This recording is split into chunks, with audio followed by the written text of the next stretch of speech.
உள்ளதான் சார் போலாம். தெரியுது. போலீஸ்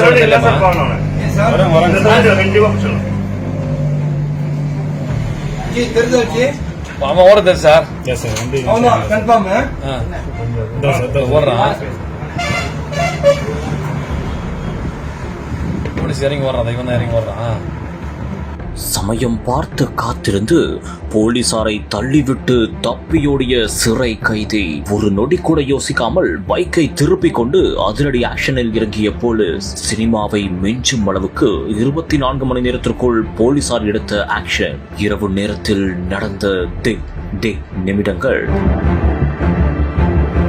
வேலூர் மாவட்டம் காட்பாடியில் கடந்த 2021ஆம் ஆண்டு யாசகம் பெற்றவரை வழக்கில் கேரளாவைச் சேர்ந்த பாபு ஷேக் என்பவரை போலீசார் அதிரடியாக கைது செய்தனர். மேலும் தண்டனை கைதியாக வேலூர் மத்திய சிறையில் அவர் இருந்து வந்தார். இந்த ஒரு நிலையில் உடல்நலக்குறைவு காரணமாக வேலூர் அரசு மருத்துவக் கல்லூரி மருத்துவமனையில் சிகிச்சைக்காக அனுமதிக்கப்பட்டதாக கூறப்படுகிறது. இந்த ஒரு சூழலில்தான் கைதி பாபு ஷேக் திடீரென்று மருத்துவமனையில் இருந்து தப்பியோடியதாகவும் கூறப்படுகிறது. இதனால் அங்கு பெரும் பரபரப்பான ஒரு சூழல் ஏற்பட்டுள்ளது. இந்த ஒரு சிசிடிவி காட்சியும் சமூக வலைதளங்களில் வைரலானது. அப்போது போலீசாரும் உடனடியாக பைக்கை திருப்பிக் கொண்டு அவரை பிடிக்க முயன்றுள்ளனர். தற்போது போலீசார் பாபு ஷேக்கை அதிரடியாக கைது செய்ததாகவும் கூறப்படுகிறது. இந்த ஒரு சம்பவம் தற்போது பெரும் பரபரப்பாக பேசப்பட்டு வருகிறது.